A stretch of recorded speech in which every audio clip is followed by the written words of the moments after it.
Hey everyone, I hope you're doing well and staying safe during this time. If you're new here, welcome to the channel. Like I said, thank you so much for checking me out. If you haven't done so, please make sure to hit that subscribe button just right below the video. Cool, thank you so much. I really do appreciate it. And if you're returning, welcome back. Thanks again for your support. I truly do appreciate having you here.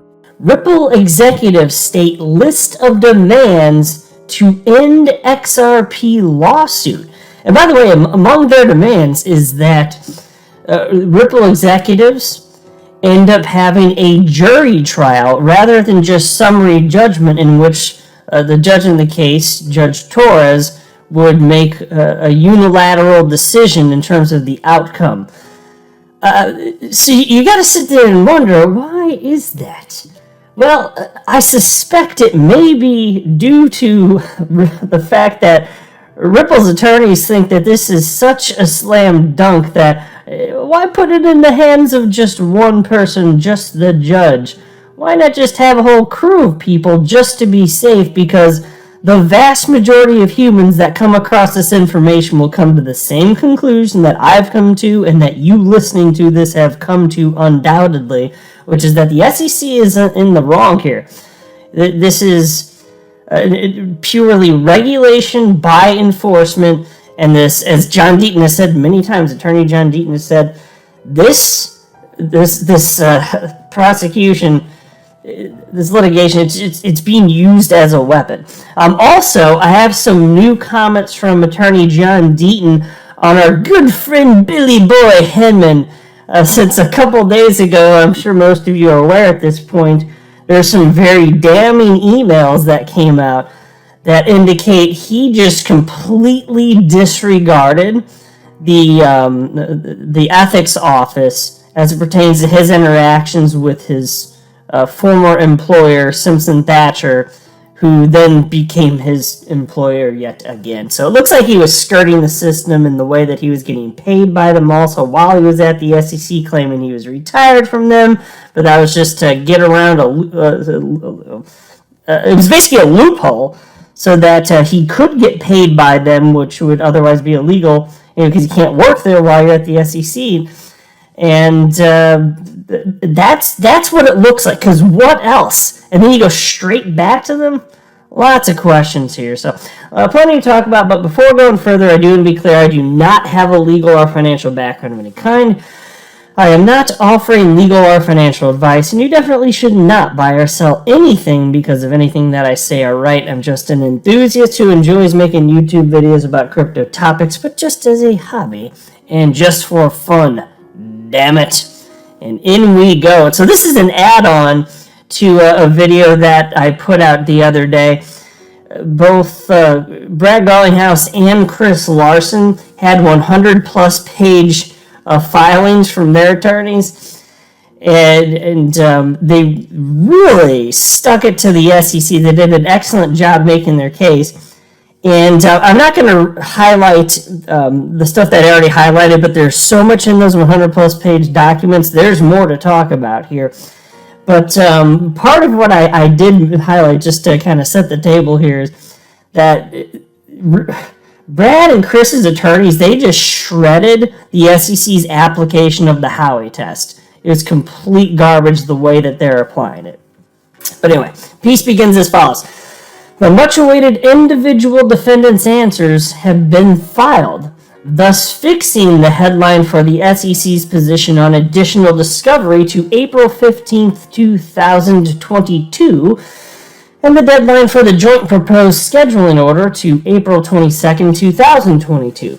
Both the Brad Garlinghouse response and the Chris Larson answers mostly deny the SEC's allegations or state the defendants lack sufficient knowledge to either admit or deny the allegations. So as a pause to note, there's a series of 440 answers for Brad and 442 for Chris Larson, as this article points out a little bit later on. And a lot of them are just basic questions. And I've learned from Jeremy Hogan, attorney Jeremy Hogan, of course, runs the very popular YouTube channel Legal Briefs. This is just part of the process, and it can be all sorts of things which really aren't necessarily going to be disputed by either party. It's just to set the record straight so there aren't any questions once the trial actually begins. It's like, if you were in a car accident, do you agree the car was a Ford Taurus? So on and so forth. It could just be very factual things.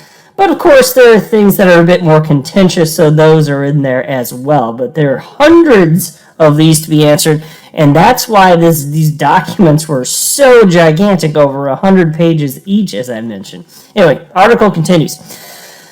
The documents also express what the individual defendants want from the court as to put an end to the SEC versus Ripple lawsuit.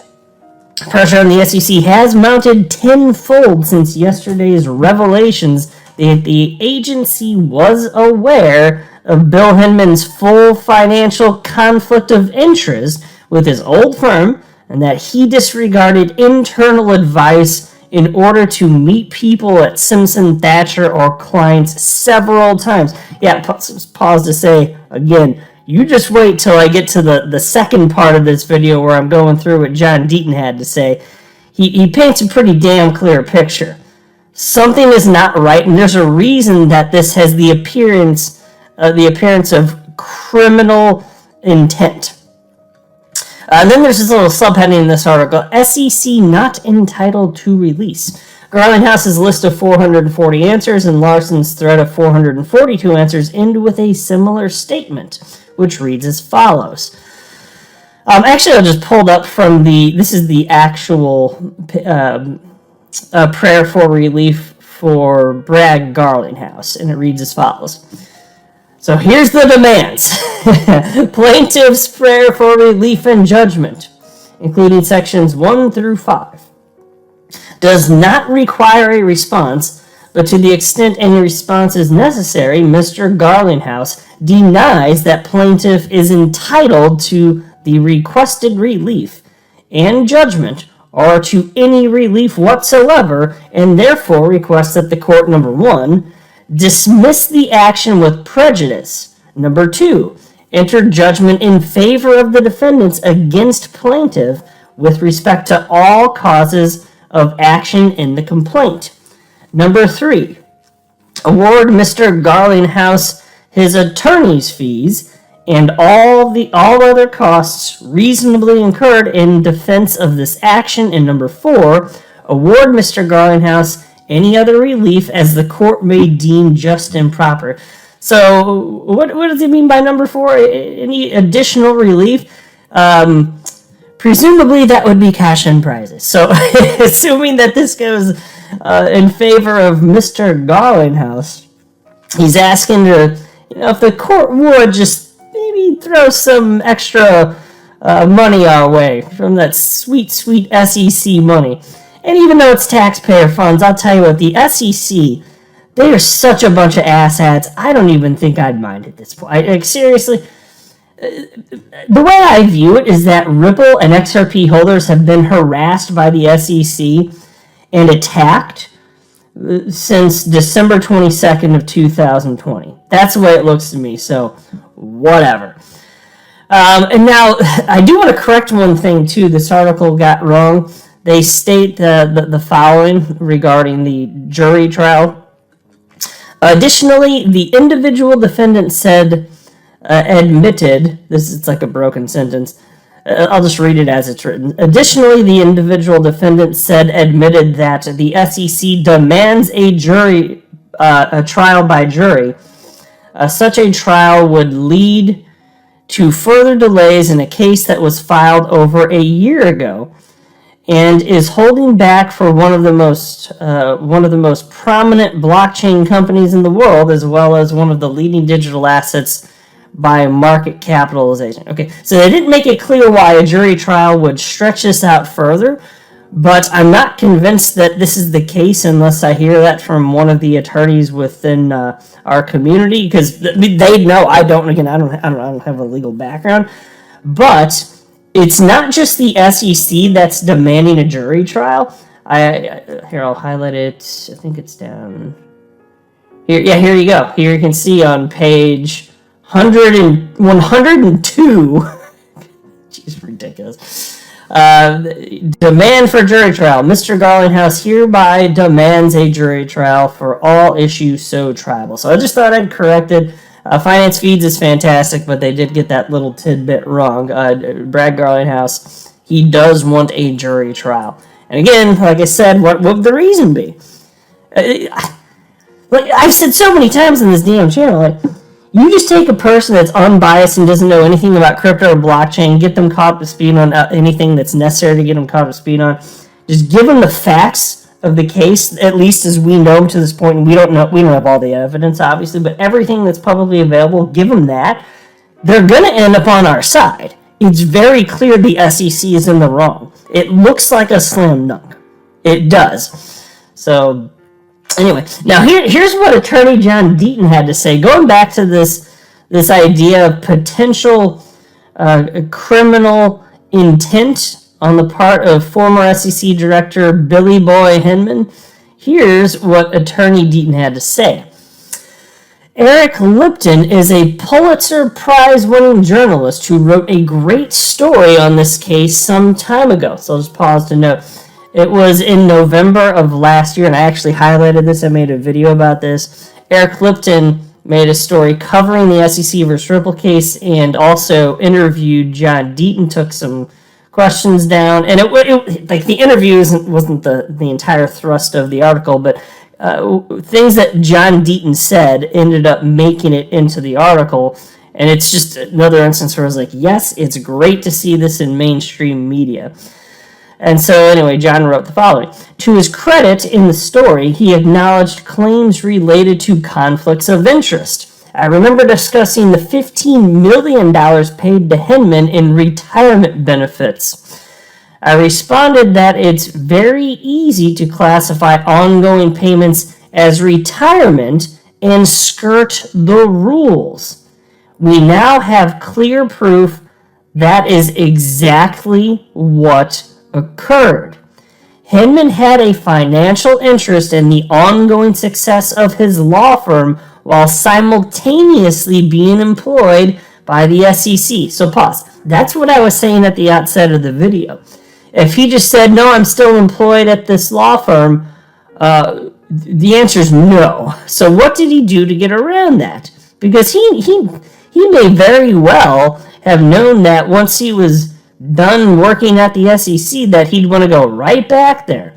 Those are his friends and buddies, after all. So how can they pay him as though he's still an employee, but he's not technically an employee?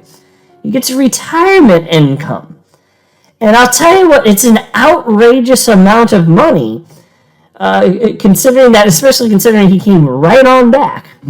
$15 million? Doesn't have the appearance of a payoff. Like I'm not saying I know for sure the intent. I can't get in the hearts and minds of these people here, in particular Hinman. But doesn't it look shady as hell? I'd say yeah.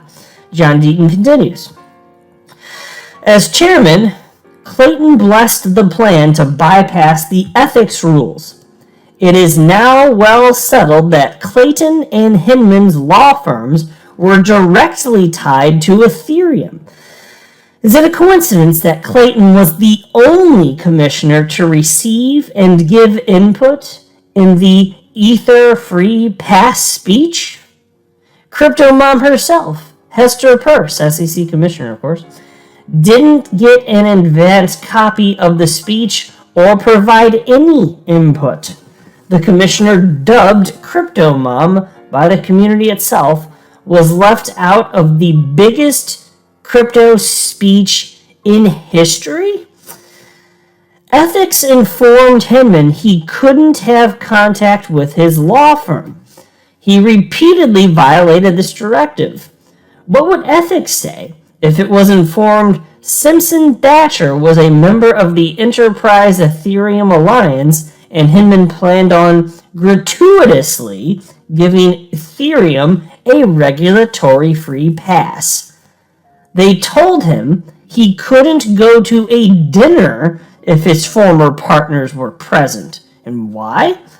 Well, the ethics office basically determined They weren't former partners of his, but constituted current partners due to his ongoing financial interest with them. They warned him of a criminal bar. So, folks, pause. This isn't some sort of conspiracy theory. We've been saying that, and John Deaton's been shouting it. He's been talking about Title V, which is what applies to this, potential criminality. We've been saying this since before we found out that he was warned by the ethics office that this could be an actual criminal action if they didn't take the ethics office advice. So he knew this. And when we were saying this, we're like, this is what this looks like. And I stepped a hair short because I want to be responsible as possible here. And I said, I'm not insisting that he did something illegal. I don't know that for sure, but it sure as hell looks bad. That's what I've been saying. And I'll still say that just to be extra safe here, but what the hell else would it be? It makes you wonder, right? It sure as hell looks like he knew what he was doing was illegal, and he's like, screw it. I'm Bill Hedman. I do what I want. Blah, blah, blah, blah, blah, blah, blah, blah. Yes, Ethereum. Blah, blah, blah, blah, blah. Tastes so good in my mouth. Blah, blah, blah, blah. That's what I imagine he sounds like. And I've heard him speak, but like that's what runs through my head when I think about him. This guy, man, it's just the arrogance, and then the fact that he used his SEC email to coordinate these presumably illegal meetings, according to the ethics office, rather than his personal email. The arrogance to think that you could do that, and what, you're just not going to get caught, or if you got caught, there would never be any consequences? Well, I don't know for sure if there's going to be consequences, but this should be investigated further. Shouldn't it? I sure as hell think so. And then John Deaton wrote, Clayton became a CNBC contributor, and Becky Quick and Joe Squawk, so this is the Joe Kernan on the Squawk Box, official Twitter account for Squawk Box is Joe Kernan, and Becky Quick also with CNBC. Clayton became a CNBC contributor, and Becky Quick and Joe Kernan and Andrew Sorkin have decided to not report the story. How many times in history have thousands, 66,127,000 to be exact, petitioned a court asking to be sued? Apparently that's not newsworthy at CNBC. I'm your guy. I will keep you posted. I'm your advocate. I'll be back on a daily basis, usually multiple times per day, with these videos to keep you updated with everything going on. So, I hope you enjoyed the video. If you haven't done so, make sure to hit that subscribe button. Feel free to share any of my videos with your friends, family, social media, or anybody who may care to listen. Thanks so much for your continued support. I'm always here for you. I want to help you through this time. So thank you so much for continuing to choose me. Enjoy your day, stay safe, and I'll catch you again probably in a couple hours. Thanks, everybody. See you later.